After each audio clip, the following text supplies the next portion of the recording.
I'll have put the bids on for this one, folks, because I'm going to read something to you. I hope you don't mind. I do apologise. Now, you may have already heard about this. It's been in the news for the last 3 or 4 days, a bit more this morning. But if you've not, it's a story that needs telling.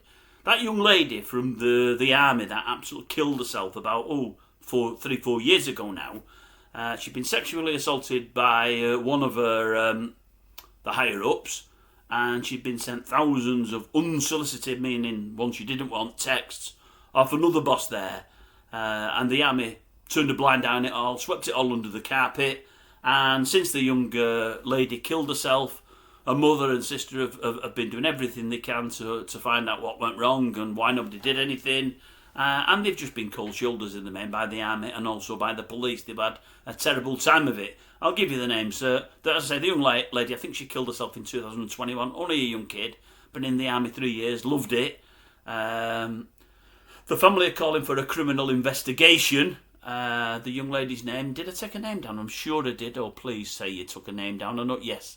It's a unusual name. I want to get it right.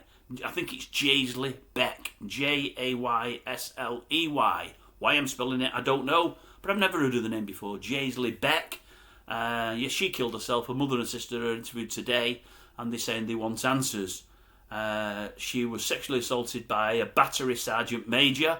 He sexually assaulted her, and another to say high up in the chain there sent her text after text after text. She reported the old sergeant major to people even higher up, and they said, "Look, he's got a wife and he's got kids. You could spoil things for him. You don't want to be taking this any further and pushing it, but we'll have a word." They obviously didn't really have a word, and they did nothing. So he was free to do as he wished. And the young girl, couldn't put up with it for much longer and ultimately killed herself. Really, really sad. The parents are trying to start a criminal investigation. I hope they have some success. And they're trying to do something where something is set up for victims of sexual abuse in the services going forward.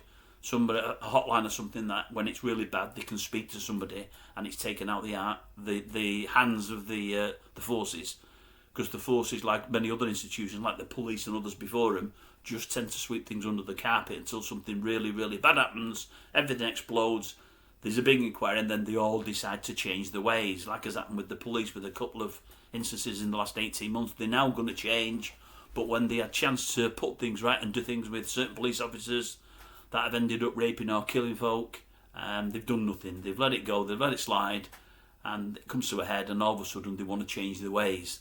I would imagine further down the line that's what the services will do anyway, but they should have done it before now. A young life lost, and it's really, really tragic for young Jaysley. I hope I got that right. I am sorry about that.